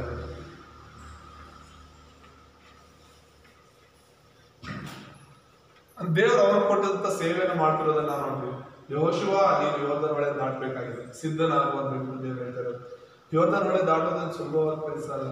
ದೇವರ ವಾಕ್ಯದಲ್ಲಿ ಓದುವಾಗ ಅದು ತುಂಬಿ ಹರಿತಾ ಇತ್ತು ಅಂತ, ಅದು ದಡ ಮೀರಿ ಹರಿತಾ ಇರುವಂತ ಯೋರ್ದಾನ್ ಹೊಳೆ ನೋಡಿ ನಾವು ಅದನ್ನ ದಾಟೋದು ಅಂದ್ರೆ ಊಹಿಸ್ಕೋಬಹುದು. ತುಂಬಾನೇ ಕಷ್ಟ. 30 ಲಕ್ಷ ಹತ್ತತ್ರ ಜನರಿದ್ದಾರೆ. ಬರೀ ಜನರು ಮಾತ್ರ ಅಲ್ಲ, ಗರ್ಭಿಣಿಯರು, ವಯಸ್ಸಾಗಿರೋರು, ಕೈಕಾಲಿರೋರು, ಕುರುಡು, ಈ ಕಡೆ ಅವ್ರ ಹತ್ರ ಇದ್ದಂತಹ ಹಸುಗಳಾಗ್ಲಿ, ದನಕರುಗಳು, ಎಲ್ಲವೂ ಕೂಡ ಲಗೇಜ್ ಎಲ್ಲವೂ ಇದೆ ಅವ್ರ ಜೊತೆ. ಎಲ್ಲವನ್ನು ತಗೊಂಡು ಅವ್ರ ಮುಂದಕ್ಕೆ ಹೋಗ್ಬೇಕು. ಯೋರ್ದಾನ್ ದಾಟಿ ಹೋಗೋದು ಅಂದ್ರೆ ಸಾಧಾರಣ ವಿಷಯನೇ ಅಲ್ಲ. ಆದ್ರೆ ದೇವರ ವಾಕ್ಯದಲ್ಲಿ ಅವ್ರು ನಂಬಿಕೆ ಇಟ್ಟು ಪ್ರಾರ್ಥನೆ ಮಾಡ್ತಾನೆ. ಪ್ರಾರ್ಥನೆ ಮಾಡಿ ದೇವರ ವಾಕ್ಯಕ್ಕೆ ವಿಧೇಯರಾಗಿ ಒಂದು ಯೋರ್ದಾನಲ್ಲಿ ಮಂಜೂಷ ಪೆಟ್ಟಿಗೆ ಎತ್ಕೊಂಡು ಕಾಲಿಟ್ಟ ತಕ್ಷಣ ಅದು 2 ಭಾಗ ಆಗುತ್ತೆ.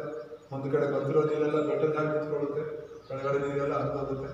ಒಣ ನೆಲದಲ್ಲಿ ಅವರು ನಡ್ಕೊಂಡು ಆಚೆ ಹೋಗ್ತಾರೆ. ಹಲ್ಲೆಲೂಯ. ಅಂದ್ರೆ ಇಲ್ಲಿ ನಾವು ಗಮನಿಸಬೇಕಾಗಿರೋದೇನಂದ್ರೆ, ನಾವು ದೇವರ ಮಾತನ್ನ ಕೇಳುವಾಗ ಅದು ಯೋರ್ದಾನ್ ತರ ಸಮಸ್ಯೆ ನಮ್ಮ ಎದುರುಗಡೆ ಬಂದ್ರು, ಅದು ಎರಿಕೋ ತರ ಸಮಸ್ಯೆ ನಮ್ಮ ಮುಂದೆ ಬಂದ್ರು, ಆಯಿ ಪಟ್ಟಣದ ಹಾಗೆ, ಸೂರ್ಯ ಚಂದ್ರನ ಹಾಗೆ, ಕತ್ತಲೆ ಏನೇ ನಮಗೆ ವಿರುದ್ಧವಾಗಿ ಇದ್ರೂ ಕೂಡ ತುಂಬಾ ಸುಲಭವಾಗಿ ದೇವರ ಕಾರ್ಯಗಳನ್ನು ನಾವು ನೋಡ್ಬೋದಾಗಿದೆ. ಹಲ್ಲೆಲೂಯ. ಯಾಕಂದ್ರೆ ದೇವರ ಚಿತ್ತಾನುಸಾರ ಇವ್ರು ಹೋಗ್ತಿರೋದ್ರಿಂದ ಅವ್ರನ್ನ ಯಾರು ತಡಿಲಿಕ್ಕೆ ಆಗ್ಲಿಲ್ಲ, ಏನು ಕೂಡ ಅವ್ರನ್ನ ತಡಿಲಿಕ್ಕೆ ಆಗ್ಲಿಲ್ಲ. ಹಾಗಾಗಿ ನಾವು ಯಾರ ಮಾತು ಕೇಳಬೇಕು? ದೇವರ ಮಾತು ಕೇಳಬೇಕು. ಯೆಹೋಶುವ ಹೇಗೆ ದೇವರ ಮಾತನ್ನ ಕೇಳಿದ್ನೋ, ನಾನು ನೀನು ಕೂಡ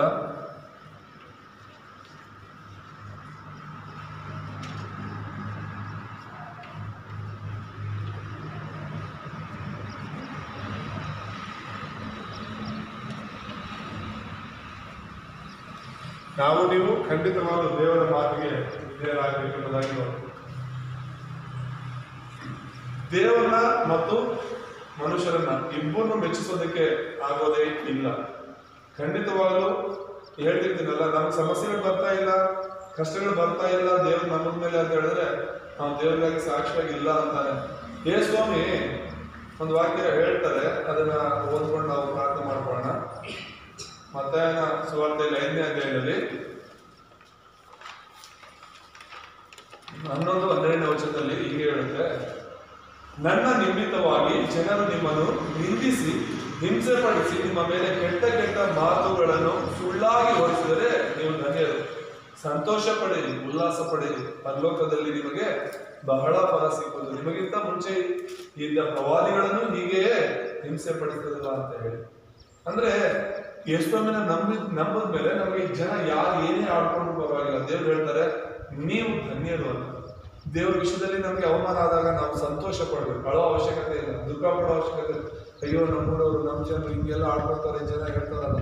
ದೇವ್ರು ಹೇಳ್ತಿರೋದು ಯೇಸುವಿನ ಹಿಂದೆ ಬಂದಿರೋ ಪ್ರತಿಯೊಬ್ಬರಿಗೂ ಹಿಂಸೆಗಳೇ ಕೊಟ್ರು ಜನ ಅಲ್ವಾ. ಎಲ್ಲ ಪ್ರತಿಯೊಬ್ಬರಿಗೂ ಹಿಂಸೆ ಕೊಟ್ರು. ಯಾಕಂದ್ರೆ ಈ ಲೋಕ ಶಾಶ್ವತ ಅಲ್ಲ. ಈ ಲೋಕದ ಒಂದು ಕಂಟ್ರೋಲ್ ಯಾರ ಕೈಲಿದೆ ಅಂತ ಹೇಳಿದ್ರೆ ಸೈತಾನ್ ಕೈಲಿದೆ. ಸೈತಾನ್ ದೇವರಾಗಿದ್ದು ದುರಾತ್ಮಗಳು ಆಳ್ವಿಕೆ ಮಾಡ್ತಾ ಇರುವಂತಹ ಪ್ರದೇಶ ಇದು, ದುರಾತ್ಮ ಇರುವಂತಹ ಲೋಕ ಇದು ಸದ್ಯಕ್ಕೆ. ದೇವ್ರು ನಂಬಿದ್ರೆ, ದೇವರ ಆತ್ಮದಿಂದ ನಾವು ನಡ್ಕೊಂಡ್ರೆ ಮಾತ್ರ ನಾವು ಸೈತಾನ ಕಾರ್ಯಗಳನ್ನ ನಾಶ ಮಾಡ್ಕೊಂಡು ಮುಂದೆ ಹೋಗ್ಬೋದು. ಆದ್ರೂ ಕೂಡ ಈ ಲೋಕದಲ್ಲಿ ನಾವು ಬದುಕಿರುವಷ್ಟು ಕಾಲ ಜಯಶಾಲಿಗಳಾಗಿ ದೇವರ ಚಿತ್ತವನ್ನು ನಾವು ನೆರವೇರಿಸಬೇಕು ಅನ್ನೋದಾದ್ರೆ ಖಂಡಿತವಾಗ್ಲೂ ನಮ್ಮ ಪ್ರಾರಂಭ ದೇವರ ವಾಕ್ಯದಿಂದ ಆಗ್ತದೆ, ದೇವರ ಮಾತನ್ನ ಕೇಳೋದ್ರಿಂದ ಆಗ್ತದೆ. ಯಾವಾಗ ನಾವು ದೇವರ ಮಾತಿಗೆ ಕಿವಿಗೂಡ್ತೀವಿ, ನಮ್ಮ ಒಂದು ಅಂತ್ಯ ತುಂಬಾ ಚೆನ್ನಾಗಿದೆ. ಜನರ ಮಾತು ಕೇಳುವಾಗ ಪ್ರಾರಂಭ ಚೆನ್ನಾಗಿರ್ಬೋದು, ಆದರೆ ಅಂತ್ಯ ನಾಶಕರವಾಗಿದೆ. ಸೈತಾನ ಮಾತು ಕೇಳುವಾಗ ಪ್ರಾರಂಭ ಚೆನ್ನಾಗಿರ್ಬೋದು, ಆದರೆ ಅಂತ್ಯ ನಾಶವಾಗಿದೆ. ಆದರೆ ದೇವರ ಮಾತು ಕೇಳುವಾಗ ಪ್ರಾರಂಭ ಕಷ್ಟಕರವಾಗಿರ್ಬೋದು, ಆದರೆ ಅಂತ್ಯ ಖಂಡಿತವಾಗ್ಲೂ ಜಯಕರವಾಗಿದೆ. ಆಮೇಲೆ ಈ ವಾಕ್ಯದ ದೇವರನ್ನು ಆಶೀರ್ವಾದ ಮಾಡಿ ಪ್ರಾರ್ಥನೆ ಮಾಡ್ತಾರೆ. ನಮ್ಮನ್ನು ಬಹಳವಾಗಿ ಪ್ರೀತಿಸುವಂತ ನಮ್ಮ ತಂದೆಯ ದೇವರೇ, ನಿಮ್ಮ ಪರಿಶುದ್ಧ ನಾಮ ಸ್ತೋತ್ರವಾಗಲಿ. ಈ ಸಮಯದಲ್ಲಿ ಮಾಡಲು ಬರಲಿಕ್ಕೆ ಕೃಪೆ ತೋರಿಸಿದ್ದೀರ. ಯೋಶುವನ ಪ್ರಾರಂಭ ಅನ್ನೋದರ ವಿಷಯ ಕುರಿತು ಮಾತನಾಡಿದ್ದೀರ. ನಮ್ಮ ಜೀವಿತಗಳು ಕೂಡ ಅಪ್ಪ ಸೈತಾನನ ಮಾತಿನಿಂದಲೂ ಜನರ ಮಾತಿನಿಂದಲೂ ಅಲ್ಲದೆ ಕೇವಲ ನಿಮ್ಮ ಮಾತಿನ ಪ್ರಕಾರ ನಾವು ಪ್ರಾರಂಭಿಸಲು ನಿಮ್ಮ ಚಿತ್ತವನ್ನು ಅರ್ಥ ಮಾಡಿಕೊಂಡವರಾಗಿ ಮುಂದೆ ಹೋಗಲು ಸಹಾಯ ಮಾಡಬೇಕಾಗಿ ಯೇಸುವಿನಲ್ಲಿ ಪ್ರಾರ್ಥಿಸ್ತೇವೆ ತಂದೆ. ಆಮೆನ್.